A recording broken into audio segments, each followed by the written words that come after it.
আমাকে প্রশ্ন করছে আপনি কোত্থেকে এসেছেন। আমি বললাম আমি বাংলাদেশ থেকে এসেছি। ওর যেহেতু দিল্লির ভাষা তো আমার বাংলা না, দিল্লির ভাষা হিন্দি।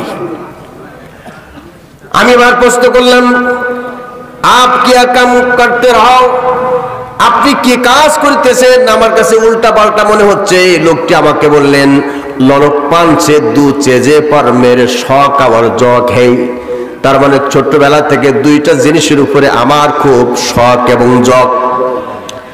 আমি বললাম ও দু চেজে কোন হয়, সেই দুই জিনিস কি কি?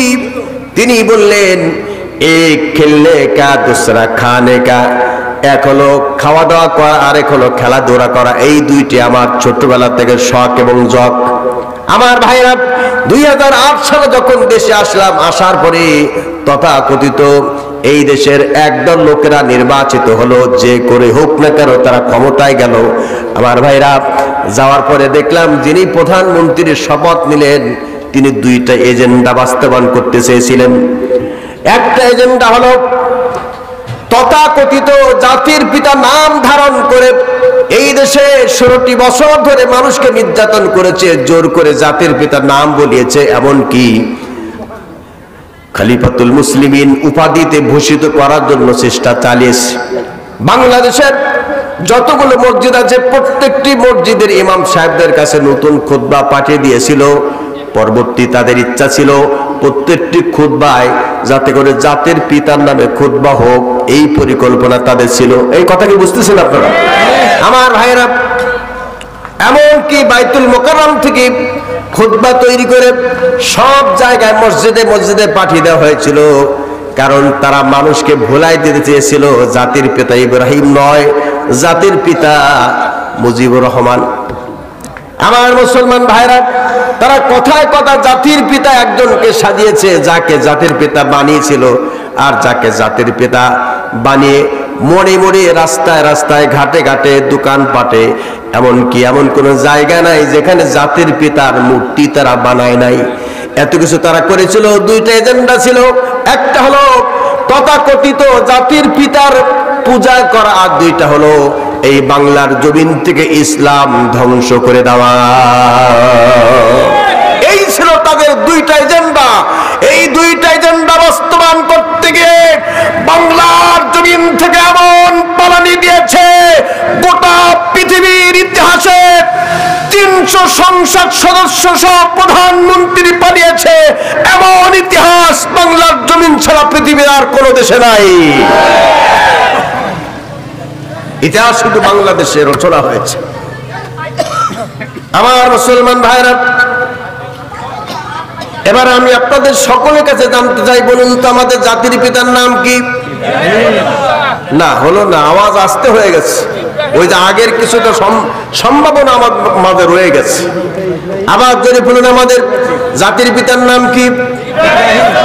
মিল্লাত আবিকুম ইব্রাহিম হুয়া সাম্মাকুমুল মুসলিমিন। আল্লাহ পাক বলেছেন, হে মুসলমানরা, তোমাদেরকে মুসলমান বলে নাম রেখেছেন তোমাদের মিল্লা, তোমাদেরকে এই তরিকায় রাস্তায় নাম রেখে দিয়েছেন তোমাদের পিতা ইব্রাহিম আলাইহিস সালাম। আমার ভাইরা 5 আগস্টে আমি অন্য জায়গার কথা বলবো না, আমার খুলনা যে বেতারে 1999 সাল থেকে আমার কণ্ঠে আজান চলে, এই বেতারের সামনে 12 কোটি টাকা দিয়ে একটা বঙ্গবন্ধুর মূর্তি বানিয়েছে তারা। তথাকথিত জাতির পিতার মূর্তি তারা বানিয়েছে। সন্ধ্যা হয়ে গেল, এমন কায়দায় তারা বানিয়েছে আপনি হাতুড়ি দিয়ে ভাঙবেন সম্ভব নয়, শ্রেণী দিয়ে ভাঙবেন তা সম্ভব নয়। সন্ধ্যা পর্যন্ত ইট পালকেল হাতুড়ি সবকিছু দিয়ে চেষ্টা করেছে, তৌহিদি জনতা চেষ্টা করে তারা ব্যর্থ হয়েছে। এবার সন্ধ্যার পরে তারা ক্রেন নিয়ে আসলো, আর মনে করলো আমরা এই জাতির পিতাকে কবর রচনা করব। ক্রেন দিয়ে একটা ধাক্কা মারলো, ধাক্কা মেরে মাঝখানে ছিল প্রধান জাতির পিতা, তার চারিপাশে ঘুরায় ঘুরায় জাতির পিতা ঘুরায় ঘুরে রাখছে, মনে হচ্ছে যেন মাঝখানে বড় পুতুল আর চারিপাশে ছোট ছোট পুতুল তারা সাজিয়ে রাখছিল। সন্ধ্যা শেষ হতে হতে ওটাকে ভেঙ্গে চুরমার করে দিয়ে কপোতাক্ষ নদীতে ফেলে দেওয়া হলো। আমার ভাইরা, এই দেশের জনগণের টাকা, এই দেশের গরিব অসহায় মানুষের টাকাকে তারা লুণ্ঠন করে তথাকথিত জাতির পিতার মূর্তি বানিয়েছে। আজকে জাতির পিতার মূর্তি ভেঙ্গে চুরমার করে দিয়েছে। এদের জন্য আবার নতুন করে একটা স্বাধীনতা পেয়েছে। আরো জোরে বলেন ঠিক কি ঠিক না? এই জন্য আমার আগের একটা সঙ্গীত ছিল, সম্ভবত এখানে আমি বলেছিলাম কি মনে নাই, তবে এই ভাড়ারা কোনো না কোনো জায়গায় বলেছিলাম, তোমরা যারা জুলুম করছো, অত্যাচার করছো, নির্বিচার করছো, লুণ্ঠন করছো, মানুষকে খুন করছো, আমার মনে আছে যেদিন কাদের মোল্লার ফাঁসি হবে ওই দিন আমি ভাড়ার ইউনিয়নের কোথায় জানিয়েছিলাম, এই পার্শ্ববর্তী এলাকায় কোথায় ছিলাম মনে নাই, রাত্রের বেলায় ফাঁসির, আজকে রাত্রে ফাঁসি হবে, হঠাৎ করে এটা ঘুরাই দিল। আমার ভাইরা, এই সেই জায়গা মনে আছে, এই অপরাধ সারা দেশ জুড়ে তারা করেছিল। আমার মুসলমান ভাইরা, এত অপরাধ করার কারণে এই দেশে এই শহীদদের রক্তের বিনিময়ে আল্লাহ পাক ইসলামের পতাকা উড়াই দিবে।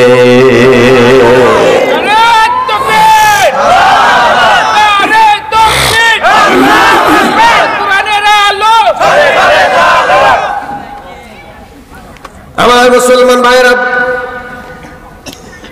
কিন্তু হয়তো অনেকে মনে করছি ইসলাম বিজয় হয়ে গিয়েছে, এখন আমরা বিজয় অর্জন করেছি, আমরা গা ঢিলা দিয়েছি, এটা মনে করলে হবে না।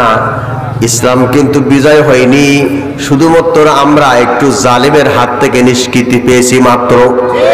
এখন আমাদের সামনের পথ হলো, আল্লাহ রাব্বুল আলামিন আমাদেরকে বোঝাতে চেয়েছেন এইভাবে, মনে করেন এই এলাকার একটা ছেলে কূপের মধ্যে পড়ে গেছে, কূপের মধ্যে পড়ে গেলে পরে ওই কূপের অনেক নিচে চলে গেছে, ওই বাচ্চাটিকে তোলার জন্য বাচ্চার পিতা একটা রশি কূপের মধ্যে ফেলে দিয়ে তার বাচ্চাকে বলছে, বাবা রশি ধরো, ধর বাবা রশি ধর।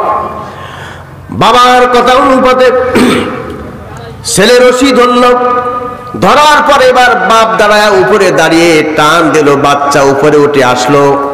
আল্লাহ পাক বলেন, বান্দা বান্দির আমি জান্নাত থেকে তোমাদের জন্য একটা রশি পাঠিয়ে দিয়েছি, ওয়াতাসিমু বিহাবলিল্লাহি জামিআন ওয়া লা তাফাররাকু। আল্লাহ পাক বলেন, আমি জান্নাত থেকে তোমাদের জন্য একটা রশি পাঠিয়ে দিয়েছি, সেই রশিটির নাম হলো, আসতে বলুন না, আমার মনে হয় জোরে বললে পুলিশে ধরতে পারে, এই ভয় আছে নাকি এখনো? কারণ যারা ধরবে তারা এখন নিজের জীবন বাঁচাবার তাগিদে কোথাও কোথাও তারা যাচ্ছে, যাদের অর্ডারে এদেশে হাজার মানুষের জীবন গেছে, ফাঁসির কাস্টে ঝুলেছে, যাদের কারণে আমার ছাত্র ভাইরা জীবন দিয়েছে, এই পুলিশরা এখন তাদের চাকরিতে ছেড়ে তারা পালিয়ে পালিয়ে বেড়াচ্ছে। এই কথা বলে না কেন আমার ভাইরা? রাত্রে গভীর হলে পরে তিনটা জিনিস রাস্তার উপরে পাওয়া যায়, একটা হলো বক্তা, আর একটা হলো কুত্তা, আর একটা হলো পুলিশ। কারণ বক্তারা জালসা করে বাড়িতে যায়, আর কুত্তারা রাত্রে বেলায় ট্রাফিকের দায়িত্ব পালন করে, আর পুলিশরা আসামি ধরার জন্য দাঁড়িয়ে থাকে। কিন্তু এখন রাস্তায় যায়, কোথাও পুলিশ পায় না।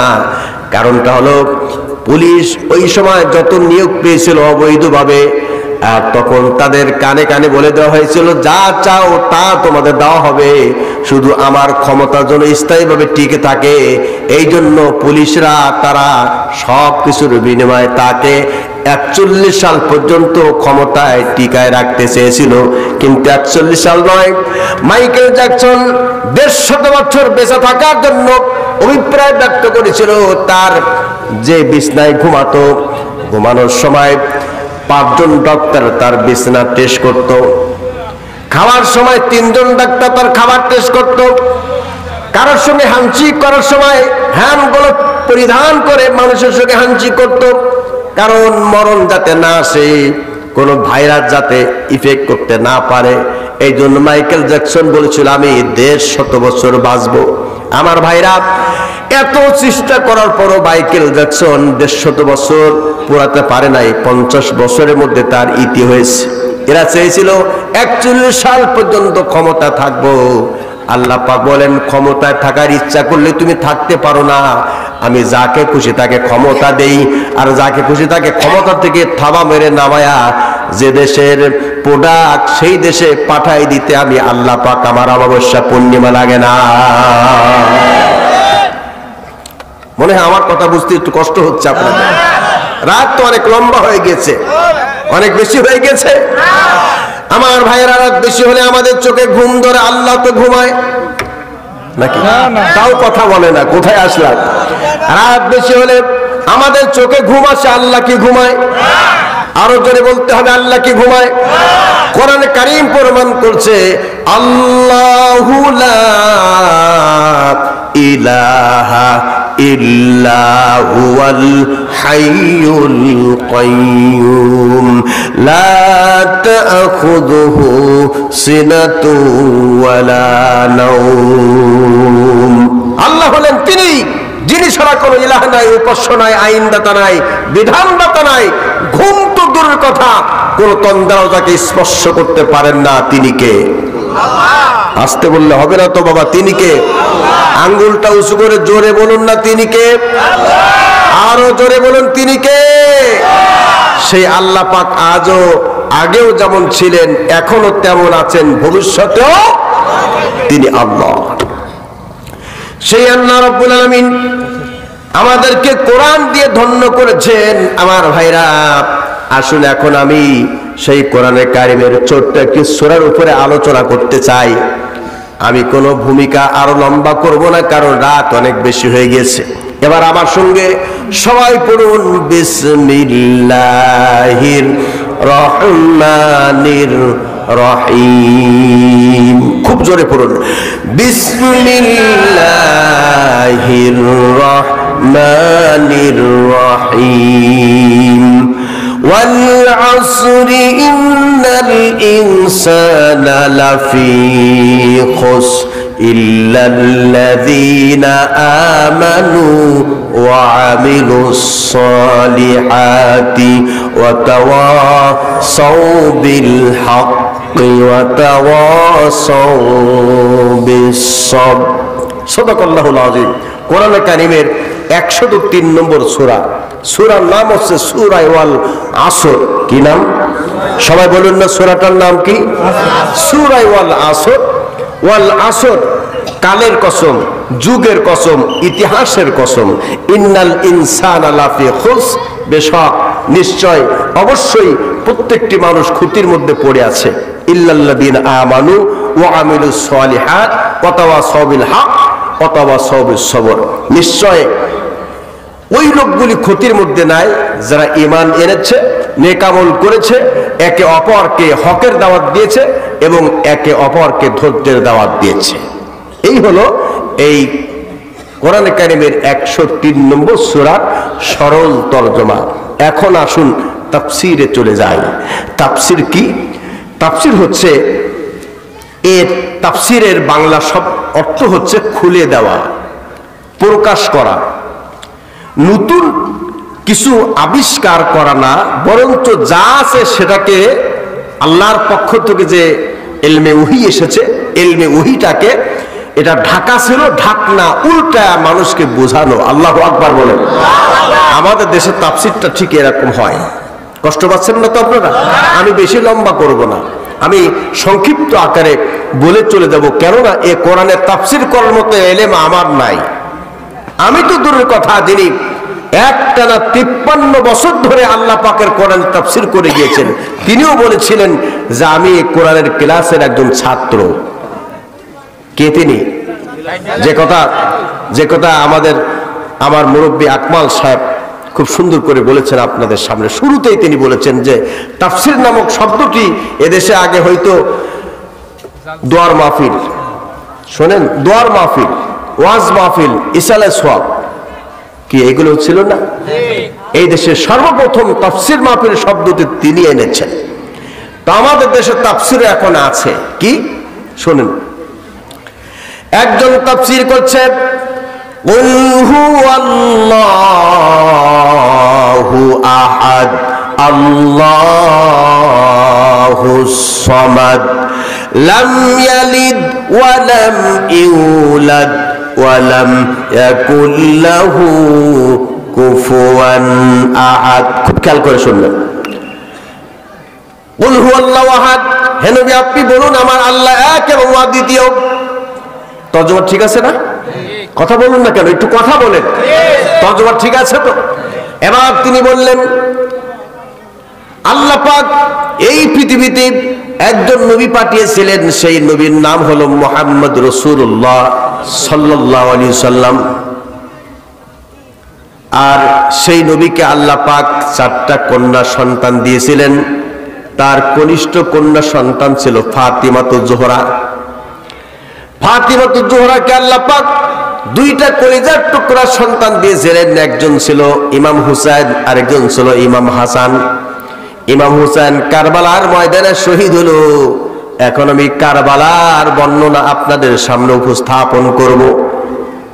বুঝেন না মনে আপনারা? আমার ভাইরা তেলাওয়াত করলেন সূরা ইখলাস। কোরআনে কারীমের এই সূরাটি তাওহীদের জন্য, একত্ববাদের জন্য আল্লাহ পাক নাজিল করেছেন। তেলাওয়াত করলেন সূরা ইখলাস, আর তাফসীর করছেন গিয়া কারবালা।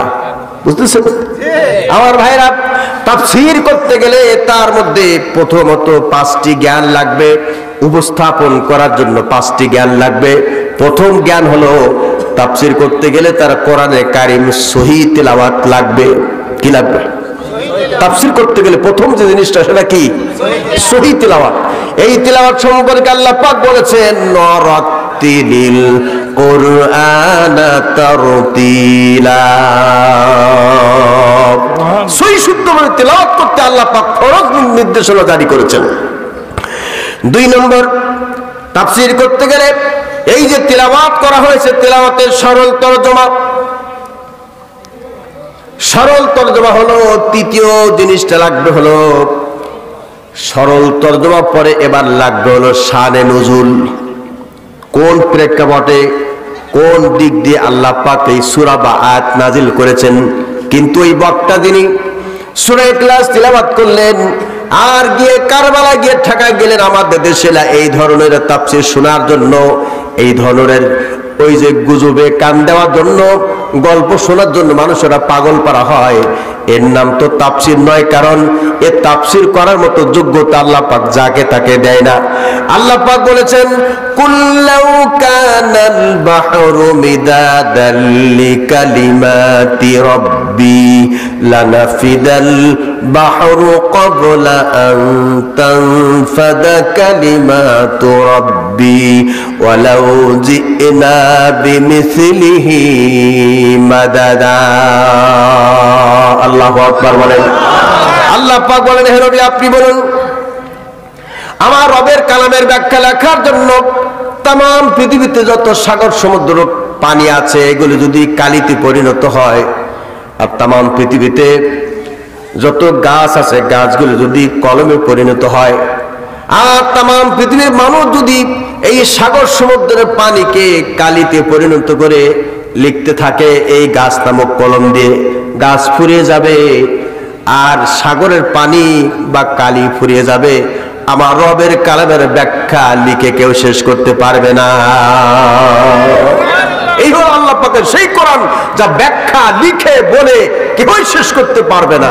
সুবহানাল্লাহ, সুবহানাল্লাহ। সুতরাং এই কোরআনের ব্যাখ্যা আমার মতো ছোট্ট গোলাম কিভাবে 2011 সালে সর্বপ্রথম দারুল আমান ট্রাস্টে আমি এসেছিলাম। আল্লামা সাইদির মঞ্চে আমি প্রথম আলোচনা করেছিলাম। আল্লামা মরহুম মকফুর রফিক বিন সাইদি ওই দিনকার প্রধান আলোচক ছিলেন, আমি ছিলাম বিশেষ আলোচক। কর্তৃপক্ষ আমাকে 1 ঘন্টা 20 মিনিট সময় দিয়েছিলেন। এই সূরাটি যে সূরা আপনাদের সামনে তেলাওয়াত করলাম, সূরা আল আসরের ব্যাখ্যা আমি করেছিলাম। 2.5 ঘন্টা সময় পার হলো আমার আলোচনা শেষ করতে। এরপরও স্লোগানে মুখরিত মানুষ আমাকে স্টেজ থেকে নামতে দেয় নাই। আমার ভাইরা, এই আকর্ষণ না আমার না, আকর্ষণ আল্লাহ পাকের কোরআনের। কথা বলেন না কেন? আমারে কে বাচ্চে রে? আল্লামা সাঈদীকে কে বাচ্চে রে?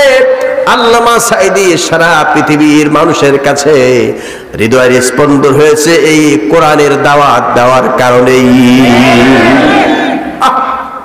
আমার মুসলমান ভাইরা, ইতিহাস একটু না বললে, কারণ 16 বছর বলতে পারি না, আজকে যদি বলতে না পারি এই মাহফিল দিয়ে কোনো লাভ নাই। কথা বলেন না কেন? 16 বছর পর্যন্ত সাঈদীর নাম বলতে গেলে তাকে কারাবরণ করতে হয়েছে। যেমন আমি আমার জীবনে 5 বার কারাবরণ করেছি। এই পাবনা জেলা আপনার ক্ষয়সূচি গোরস্থানে বাবুল মেম্বার নামে আমাকে স্টেজের উপরে চাকু দেখালো। এরপর যখন আলোচনা শেষ করে আমি নামলাম, আপনাদের দোগাছি ইউনিয়নের চেয়ারম্যান তখন ছিলেন শামসুল ভাই, চিনেন না আপনারা? আপনাদের পাশের ইউনিয়ন দোগাছি ইউনিয়ন। আর এই চেয়ারম্যান ইউনিয়ন তখন এই চেয়ারম্যানের এই ইউনিয়নের চেয়ারম্যান তখন ছিলেন সাইদ ভাই, মারা গেছেন তিনি নাকি? আরে ভাই, সাইদ ভাই মারা গেছেন না, যে যেভাবে হোক। কি আপনারা কি বোঝেন না আমি কি বুঝি না? সাইদ এবার মারা গেছে না, সাইদটা মেরে ফেলছে, মারা এখন নিখোঁজ। আমার ভাইরা, আমার বন্ধুরা,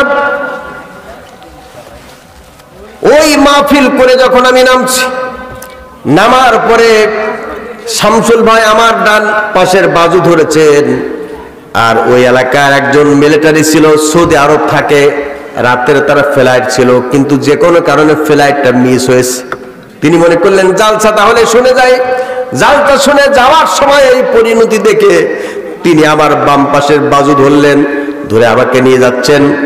তখন আমি দেখি 2 পাশ দিয়ে রামদাও চাইনিজ কোরাল হকি স্টিক নিয়ে আমার দিকে আক্রমণাত্মক হয়ে তারা আসছে। তখন আমি মনে করলাম নিশ্চিত আমি আজকে শহীদ হয়ে যাব। আমার মায়ের কাছ থেকে, বাড়ির থেকে যখন আসি তখন শেষ বিদায় নিয়ে আসি আর বলি, মা তোমার সোনার মুখখানা জীবনের মতো দেখে যাচ্ছি, আর হয়তো জীবনে দেখা হবে না, মা তুমি আমার বিদায় দিও, আমার কপালে একখানা চুমা খেয়ে দিও। মা আমার কপালে চুমা খেয়ে দেয়, আমি মাহফিল করতে আসি। সেদিন আমার স্মৃতি সামনে বাড়ছিল, আজকে আমার মা আমাকে চুমা খেয়েছে, বিদায় দিয়েছে, নিশ্চিত আমি আজকে শহীদ হয়ে যাব। ওরা যখন এসে পিছন দিক দিয়ে রামদাও দিয়ে একের পর এক 3টা কোপ মারলো, কিন্তু আমার মায়ের দোয়ার কারণে হয়তো আল্লাহ পাক অন্যদিকে ঘোরায় দিয়েছেন। 3টা কোপ আমার পিছনে শেরওয়ানি ছিল, আবাকাবা ছিল, আর পাঞ্জাবি 3 জায়গায় ফেড়ে মাটির উপরে সপাং সপাং করে আওয়াজ হয়েছে, কিন্তু আমার গায়ে লাগে নাই। আমার দোগাছি ইউনিয়নের চেয়ারম্যান শামসুল ভাই আহত হয়েছিলেন বাঁশের লাঠি দিয়ে, তার এখানে জোরে আঘাত করেছিলেন, তিনি হাড্ডিতে আঘাত পেয়েছিলেন। আমার ভাইরা, এই কোরআনের সঠিক কথা বলতে গিয়ে এই বিপদ আর মুসিবত আমাদের উপরে এসেছিল। তারপর আমরা কৌশলভাবে কথা বলেছি, কথা বন্ধ করি নাই, কারণ আল্লাহর জমিনে যতদিন বেঁচে থাকতে হবে ততদিন বাঘের মতো বাঁচলে আমরা 1 ঘন্টা বাঁচবো, বিড়ালের মতো 1000 বছর বাইসা কোনো লাভ নাই।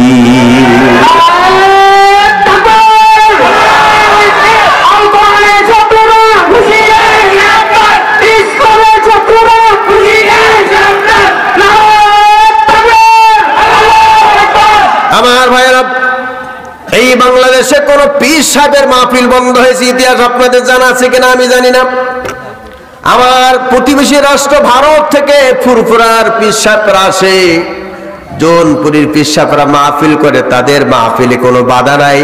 দোয়ার মাহফিল, ইসলামের সবে কোনো বাধা হয় না, বাধা দেওয়া হয় কোরআনের তাফসীরের মাহফিলে। শুধুমাত্র তাফসীরের মাহফিলে বাধা দেওয়া হয়েছে। যত জায়গায় তাফসীর মাহফিল হয়েছে তত জায়গায় তাফসীর মাহফিলে বাধা দিয়েছে, কারণ ওরা জানে তাফসীর মাহফিল আসলে পরে মানুষের মগজ ধোলাই হয়, ইসলামের জন্য মানুষেরা রাস্তা খুঁজে নেয়, সেজন্য তাফসীর মাহফিল ওরা একের পর এক বন্ধ করেছে। ইউনূস সরকার যখন ক্ষমতায় আসলেন, আসার পরে তিনি বললেন বাংলাদেশে আমি যে প্রথম কাজটি করব, এই বাংলাদেশ পৃথিবীর 2য় বৃহত্তম মুসলিম দেশ, এই দেশের মতো এত তাফসীর মাহফিল পৃথিবীর কোন দেশে হয় না। সেই জন্য ডক্টর ইউনূস তিনি তার ভাষণের মধ্যে বললেন, এই দেশে কোরআনের মাহফিল হবে, ডিসি এসপি ওসি লাগবে কেন? মাহফিল কর্তৃপক্ষ নিজেরাই করবে, কারণ অনুমতি নেওয়ার দরকার নাই। আজকের যদি জালেম স্বৈরাচার সরকার ক্ষমতায় থাকতো, এই কোলাদির মতো জায়গা আবুল বাশার জিহাদির ভাগ্যে আজকের মাহফিল জুটতো না। এই কথা বলো না কেন? আমার মুসলমান ভাইরা, তারা এমন কোন জায়গা নাই যেখানে তারা হাত দেয় নাই। রান্নাঘর থেকে শুরু করে জাতীয় সংসদ পর্যন্ত তাদের লোক দিয়ে সাজিয়ে সাজিয়ে এমন কায়দা করে ফেলেছিল, সব আমাদের, সব আমাদের, সব আমাদের। এমন হয়েছে আমার ভাইরা, একটা গরু মারা গেছে না, কষ্ট পাচ্ছেন আপনারা? একটা গরু মারা গেছে, মারা যাওয়ার পরে সেই গরুর চামড়া মুছিতে চামড়াটা খুলে নিয়ে গিয়েছে। এখন বাকি থাকলো মরা গরুর গোশত। এই গোশত খাওয়ার জন্য এলাকার কুকুর মশাইরা গেছে। এরপর শকুন আসছে উপর থেকে এই গোশতকে খাওয়ার জন্য। শকুনরা মনে করে কুকুর তো আমাদের পিছে লাগবে, ঘেউ ঘেউ করবে, আমাদের খেতে দেবে না। এই জন্য শকুন, কিন্তু আপনারা কি শকুন চিনছেন? আরবিতে বলা হয় এই শকুনের নাম হলো আক, মানে হলো শকুন। এই শকুন তারা মনে করলো কুকুরকে খেতে দেব না যে কোনো ভাবে। এই জন্য শকুন বুদ্ধি করে দুই ভাবে ভাগে বিভক্ত হয়ে গেল। এবার কুকুররা মনে করলো শকুনকে খেতে দেব না, আমরাই খাবো। কুকুর করে কি, ডান পাশে শকুনগুলি যখন এসে এই মরা গরুর গোশত খেতে চায়, তখন কুকুর ওই দিক থেকে এসে ওদেরকে একটা দাবাল এনে দেয়। শকুন এই ঝাঁক এদিকে চলে যায়, বাম পাশে চলে যায়, ডান পাশে ঝাঁক এসে আবার খাওয়া শুরু করে। এবার কুকুর চিন্তা করলে আর খাওয়া হয়ে গেল, তাড়াতাড়ি ওই দিক থেকে আসে, আসার পরে ওদেরকে দাবড়ায় নিয়ে যায়, তাড়িয়ে নিয়ে যায়। এবার এই পাশের শকুনগুলো এসে আবার খাওয়া শুরু করে। কুকুর শুধু এদিকে যায় ওদিকে যায়, শেষ পর্যন্ত নসিবে কিছুই জোটে না। এই কথা বলেন না কেন? আমার ভাইরা, আমার বন্ধুরা, তারা 41 সাল থাকার জন্য এদেশে মানুষ হত্যা করেছে। মনে করেছিল আমরা 41 সাল পর্যন্ত থেকেই ছাড়বো, এই পরিকল্পনা করেছিল। শেষ পর্যন্ত আরে এমন পালান পালালো, কেউ নাই। সর্বশেষ আমার মাওয়া ঘাটে দুই বন্ধু, হামান আর ফেরাউন, দুই বন্ধু যখন চলে যাচ্ছিল, যাওয়ার সময় ক্যান্টনমেন্ট থেকে তাদেরকে বের করে দেওয়া হলো। পুলিশকে টেলিফোন করে দেওয়া হলো, ওই যে দুইজন চলে যাচ্ছে ধরেন। আমার মাওয়া ঘাটে গিয়ে পুলিশ ধরলো আইনমন্ত্রীকে। আইনমন্ত্রী যখন ধরা খেলো, পুলিশ মনে করলো দুইজন তো, আরেকজন কই? পাশে আরেকজন বসে আছে, কিন্তু তাকে তো চেনা যাচ্ছে না, কারণ তিনি ক্লিনার শেফ হয়েছে, না মুসি, না হরেন, না খগেন, তারে চেনাই তো যাচ্ছে না।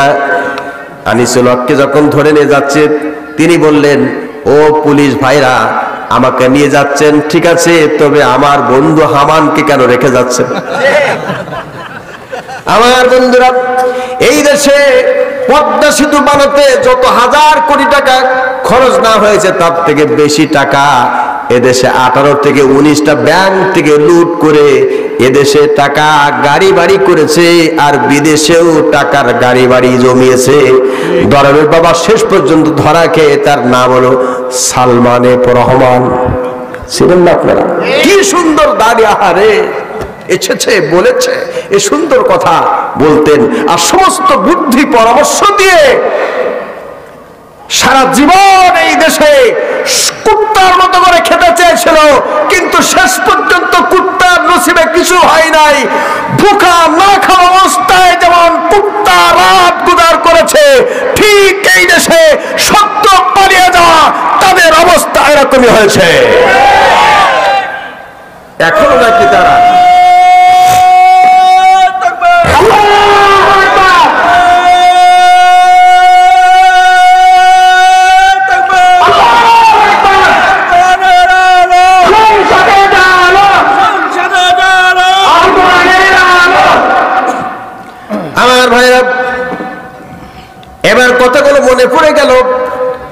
তাফসীর জগতে বাংলাদেশে যিনি তাফসীর শব্দটি নিয়ে এসেছেন নাম হলো আল্লামা দেলোয়ার হোসেন সাঈদী। শুধু আমরা তাকে চিনি, তিনি একজন তাফসীর কারক এইটাই বলে মনে করি। কিন্তু আল্লামা সাঈদী যে কাবার ইমামতি করেছেন আর তিনি তাম পৃথিবীর মানুষের জন্য আল্লাহর কোরআনের পাখি বলে পরিচিত, এটা হয়তো আমরা অনেকেই জানি না, ঠিক কিনা? আমার ভাইরা, আজ পর্যন্ত কাবা শরীফে 3 জনের গায়েবানা জানাজা হয়েছে।